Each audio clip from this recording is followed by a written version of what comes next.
मोर तृतीय श्रेणी कुनी कुनी पिला मानकु स्वागत। पिला माने तुमे एबे बहुत छोट अछ ना, भाबुछ कि तुमे छोट बोली किछि करि परिबो नाही। तुमे चाहिले बहुत बड़ बड़ काम मध्य करि परिबो नाही कि। छोट बेलू जे भल काम करे से परा बड़ दिन को सारा जगत रे ना रखे। तुमे तो जानिछ आगरु पढ़ाइछि तुलसी दुई पत्ररु बासे। सेतिरे के थिले पठाणी सामंत। पठाणी सामंत तांका पिला दिनु जना पड़िथिला से जने बड़ ज्योतिर्विज्ञानी हेबे। सेही भली जेते महान व्यक्ति ना जानिछ तुमे सब काकु जानिछ कहिल? गोपन दास, सुभाष बोस, महात्मा गांधी, मधुसूदन दास भली जेते महान व्यक्ति तो जानिछ सेमान तो दिने तुम भली छोट पिला थिले ना ना से एकाथरे बड़ होइतिले कि ना। सेमानक महानता पिला दिनरु ही जना पड़िथिला। आजी आमे सेही भली जने महान व्यक्ति पिला दिनर गोटे घटना विषय पढ़िबा एवं जानिबा। से आउ केही नुहंती, से आम जिलार अति निकटर सत्यामपुर। सत्यामपुर कोउठी पिला जानिछ? जो माधवानंद पीठ पुआ सेठी से जगटा ना होची सत्यामपुर। सेही सत्यामपुर ग्राम रे 1848 मसिया अप्रैल मास 28 तारिख रे जन्म होइतिले। के जानिछ?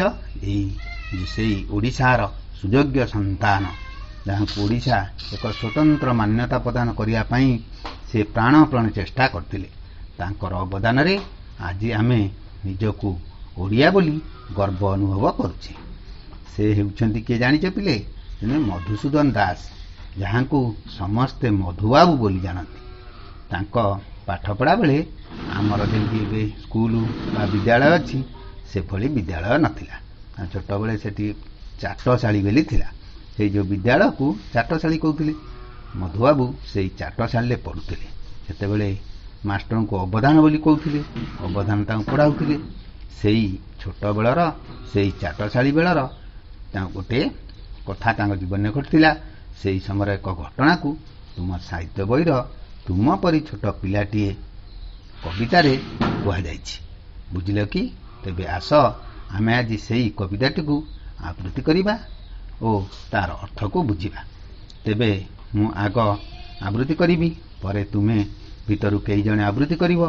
तुमे माने ता सहित बारंबार आवृत्ति करी करी मने रखिबो।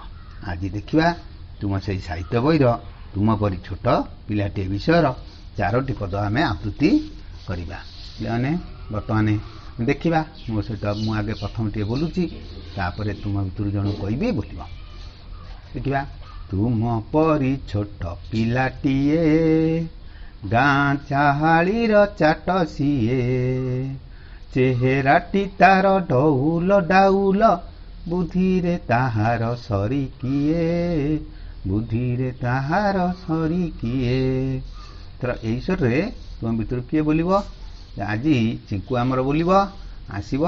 आउ वर्तमान चिंकू तुम आस एठी बोलिबा आरंभ कर। आउ तुम पिला माने तुम ता सहित ताल दियो। बुझिला कि?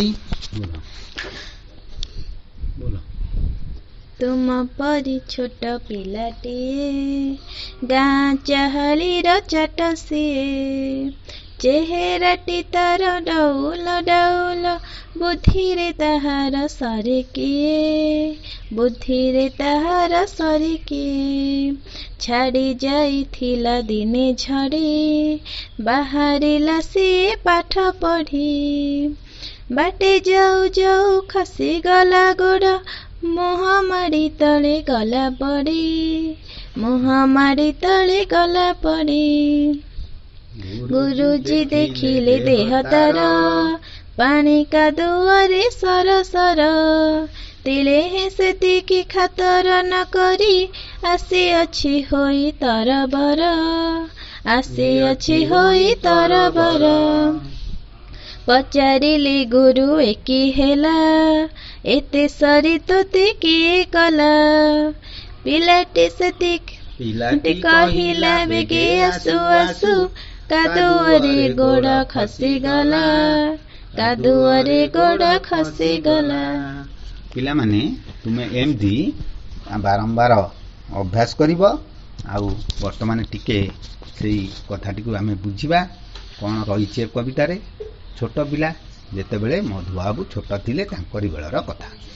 ତୁମ ପରି ଛୋଟ ପିଲାଟିଏ ଗାଁ ଚାହାଳିର ଚାଟ। ସିଏ ଚାଟ କହିଲେ କ'ଣ? ଚାହାଳି କହିଲେ ଆଗରୁ କହିଛି ଆମ ବିଦ୍ୟାଳୟକୁ ଚାହାଳି ବୋଲି କୁହାଯାଉଥିଲା, ଯେଉଁଠି ପାଠ ପଢ଼ୁଥିଲେ। ଚାଟ କହିଲେ ଆମର ଯେଉଁମାନେ ପାଠ ପଢ଼ୁଥିଲେ, ପାଠ ପଢ଼ୁଥିବା ପିଲା। ତାଙ୍କର ଚେହେରାଟି ବେଶ୍ ଗୋଲଗାଲ ସୁନ୍ଦର ଚେହେରା ଥିଲା। ବୁଦ୍ଧିରେ ମଧ୍ୟ ତାଙ୍କ ସହିତ କେହି ସରି ନୁହେଁ, ସରି ମାନେ ସମାନ। ତାଙ୍କ ସହିତ କେହି ଏତେ ବୁଦ୍ଧିଆ ଥିଲେ ଯେ ତାଙ୍କ ସହିତ କେହି ସମାନ ହେଇପାରିନଥିଲେ। ତାପରେ ରହିଲା ଛାଡ଼ି ଯାଇଥିଲା ଦିନେ ଝଡ଼ି, ବାହାରିଲା ସିଏ ପାଠ ପଢ଼ି। ଏମିତି ବର୍ଷା ହେଇଥାଏ। ଝଡ଼ି କ'ଣ ଜାଣିଛ? ଯେଉଁ 2-4 ଦିନ ଲାଗି ଲାଗି ବର୍ଷା ହୁଏ ତାକୁ ଝଡ଼ି କୁହାଯାଏ। ଏବେ ତ ଦେଖିବାକୁ ମିଳୁନି, କିନ୍ତୁ ଝଡ଼ି ସମୟ ହେଉଛି। ତାପରେ ଛାଡ଼ି ଯାଇଛି ବର୍ଷା, ସେ ବାହାରିଲା ସିଏ ପାଠ ପଢ଼ି। ପାଠ ପଢ଼ି ବାହାରିଲେ କିଏ? ସେ ପିଲାଟି ବାହାରିଲା। ବାଟେ ଯାଉ ଯାଉ ଖସିଗଲା ଗୋଡ଼, ମୁହଁ ମାଳି ତଳେ ଗଲା ପଡ଼ି। ଏବେ ସବୁ ପକ୍କା ଢଳେଇ ରାସ୍ତା ହେଇଯାଇଛି, କିନ୍ତୁ ସେତେବେଳେ ସବୁ କାଦୁଅ ରାସ୍ତା। ତାଙ୍କ ଗୋଡ଼ ଖସିଗଲା, ସେଠି ପାଣିରେ ପଡ଼ିଗଲେ, କାଦୁଅ ହୋଇଗଲା। ଦେହ ହାତ ସାର୍ଟ ପାଟ କାଦୁଅ ହୋଇଗଲା। ତଥାପି ସେଥିରେ ସେ କ'ଣ କରିଛନ୍ତି ନା ସ୍କୁଲ ଯାଇଛନ୍ତି। ଗୁରୁଜୀ ଦେଖିଲେ ଦେହ ତାର ପାଣି କାଦୁଅରେ ସରସର। ପାଣି କାଦୁଅରେ ଦେହ ହାତ ସାର୍ଟ ଜାମା ସବୁ ଓଦା ହେଇଯାଇଛି। ସେଥିପାଇଁ ସେ ତିଳେ ହେଁ ସେତିକି ଖାତର ନ କରି, ତିଳେ କହିଲେ ଟିକେ ହେଲେ, ସେତିକି ଖାତର ନାହିଁ, ମୁଁ ଓଦା ହେଇଯାଇଛି ଆଉ ସ୍କୁଲ ଯିବିନି, ଫେରି ପଳେଇବି, ସେ କଥା ନ କରି ଆସିଅଛି ହୋଇ ତରବର। ତରତର ହୋଇ ଡେରି ହେଇଯାଉଛି ବୋଲି ସ୍କୁଲକୁ ଆସିଛନ୍ତି, ତରତର ଶୀଘ୍ର ଶୀଘ୍ର ପଳେଇ ଯାଉଛନ୍ତି। ପଚାରିଲେ ଗୁରୁ ଏକି ହେଲା, ଏତେ ସରି ତତେ କିଏ କଲା? ଗୁରୁଜୀ ପଚାରିଲେ ତ ଏମିତି କିଏ କଲା? ଆରେ କିଏ ବାଟରେ କିଏ ପେଲି ଦେଲା କିରି? ଏତେ ଏମିତିଆ କ'ଣ କାମ କିଏ କଲା? ପିଲାଟି କହିଲା, କ'ଣ କହିଲା ନା ମୁଁ ଶୀଘ୍ର ଶୀଘ୍ର ବେଗେ ବେଗେ ବେଗେ ଆସୁ ଆସୁ, ବେଗେ କହିଲେ ଶୀଘ୍ର ଶୀଘ୍ର, ଶୀଘ୍ର ଶୀଘ୍ର ଆସୁ ଆସୁ କାଦୁଅରେ ମୋର ଗୋଡ଼ ଖସିଗଲା। ତ କେହି କହିନାହାନ୍ତି। ଆଜି ଏଇ 4 ପଦ ଦେଖିବା। ଆଉ ପିଲାମାନେ ତୁମେ ଏହାକୁ ଆବୃତ୍ତି କରିବ। ତୁମକୁ କେତୋଟି କାର୍ଯ୍ୟ ଦିଆହେବ, ତୁମେ ଏ କାର୍ଯ୍ୟଗୁଡ଼ିକ କରିବ। ତଳେ ଦେଖ, ପ୍ରଥମ ଗୋଟେ କାର୍ଯ୍ୟ ଦିଆହେଲା, ଛଡ଼ା ଯାଇଥିବା ଅଂଶକୁ ପୂରଣ କର। ଚେହେରାଟି ତାର ଡ୍ୟାସ୍ ଡ୍ୟାସ୍ ଅଛି, ତୁମ କବିତାକୁ ଦେଖିବ, ତାକୁ ପୂରଣ କରିବ। ତା ତଳେ ଡ୍ୟାସ୍, ତାହାର ସରି କିଏ? ଖରେ ଅଛି ଗୁରୁଜୀ ଦେଖିଲେ ଡ୍ୟାସ୍ ଡ୍ୟାସ୍, ତାପରେ ଡ୍ୟାସ୍ ଡ୍ୟାସ୍ ସର ସର।